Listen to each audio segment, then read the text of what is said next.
چلیے عمیر صاحب آپ فرش صاف کریں اور تانیہ بی بی آپ عزیر صاحب کے ساتھ مل کر برتن دھوئیں۔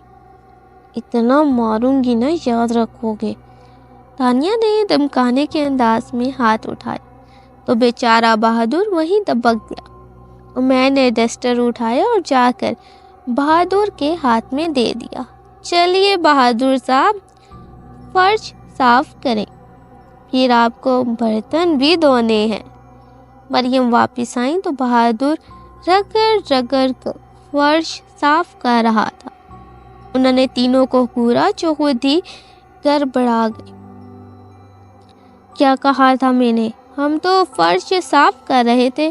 بہادر ہودی شٹ اپ۔ انہوں نے تانیہ کو بیچ میں ہی چپ کرا دیا۔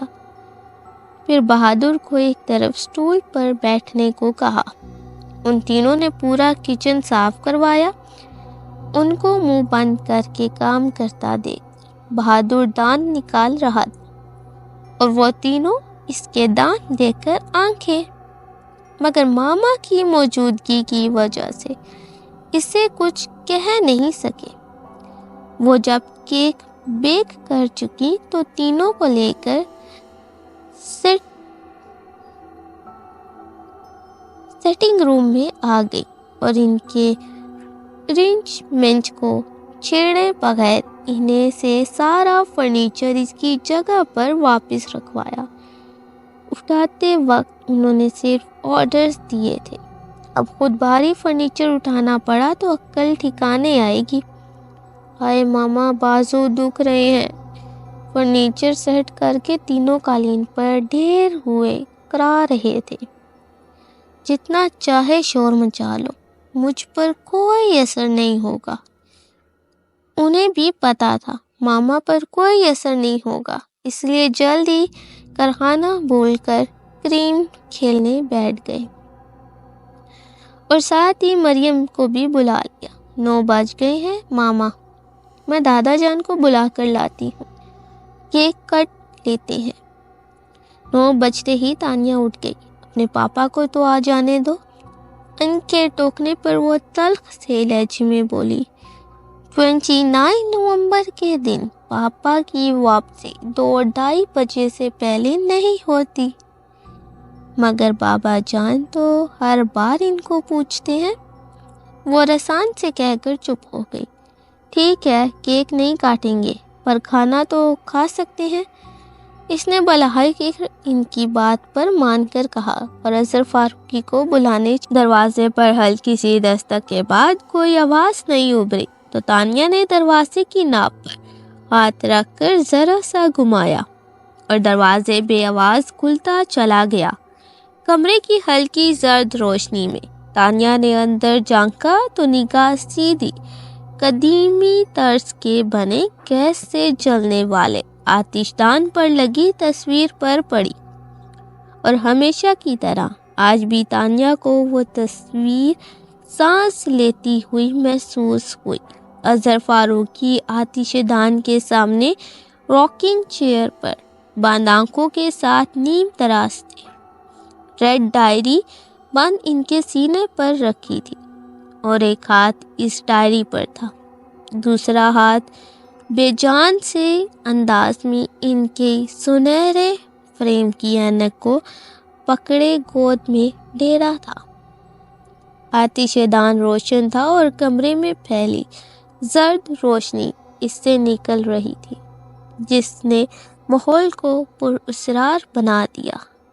تانیہ نے آہستگی سے دروازہ بند کیا اور دبے قدموں چلتی ان کے سامنے کارپیٹ پر بیٹھ گئی۔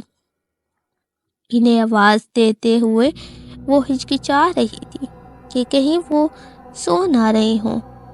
پھر کچھ سوچ کر اس نے اپنا ہاتھ ان کے گھٹنے پر رکھ دیا۔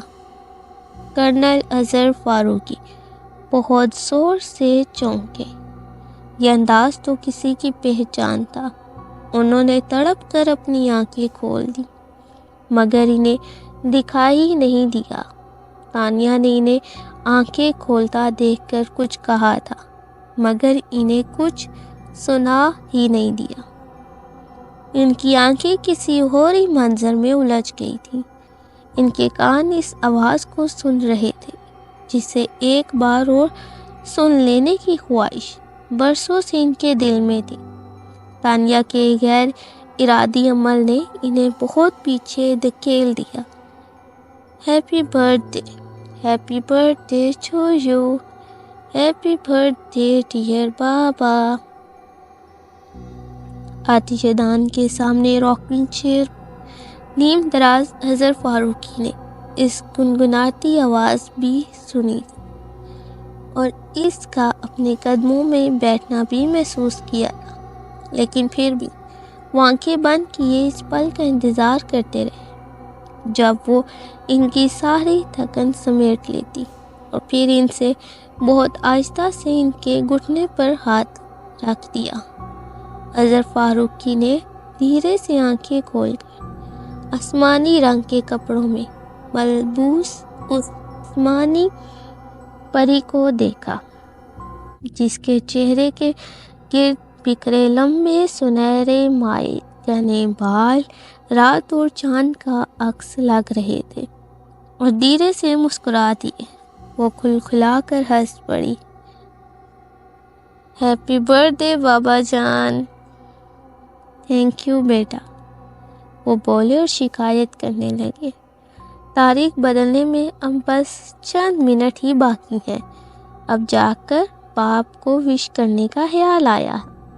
سوری بابا جان، مگر مجھے یاد تھا، بس ہادی بھائی کا انتظار کر رہی تھی کہ وہ آ جائیں تو کیک ساتھ میں ہی کاٹیں گے۔ بولتے ہوئے وہ ذرا سا تپائی کی طرف کھسک گئی اور کیک پر لگی کینڈل کو جلانے کے لیے ماچس اٹھا لی۔ اظہر فاروقی نے سوال کیا، نور الخدا ابھی نہیں آیا؟ نہیں، تو پھر اسے آ جانے دو۔ ماچس جلاتے اس کے ہاتھ وہیں رک گئے۔ بابا جان، 12 تو بس بجنے ہی والے ہیں، اور سالگرہ تو اپنی تاریخ پر ہی اچھی لگتی ہے، مگر انتظار کر لینے میں کوئی حرج نہیں۔ اپنی بات کہہ کر وہ اٹھے اور کھڑکی کے ساتھ رکھے اسٹڈی ٹیبل پر ترتیب سے رکھی کتابوں میں سے ایک کتاب اٹھا کر اس کے ورق پلٹنے لگے اور چپ سی ہو گئی۔ پھر اس نے انگلیوں میں دبی ماچس کی تیلی کو جلایا، اور جب رقص کرتے ننھے سے شعلے کا عکس اس کی آنکھوں میں چمکنے لگا تو پھونک مار کر ماچس بجھاتے وہ اٹھ گئی اور ساتھ ہی ٹپائی پر سے کیک کی پلیٹ بھی اٹھا لی۔ اپنے نظر انداز کیے جانے پر اس کے چہرے سے جھلکتی تکلیف جسے وہ آج اپنے دل میں محسوس کر رہی ہے، اس دن انہوں نے دیکھی بھی نہیں تھی۔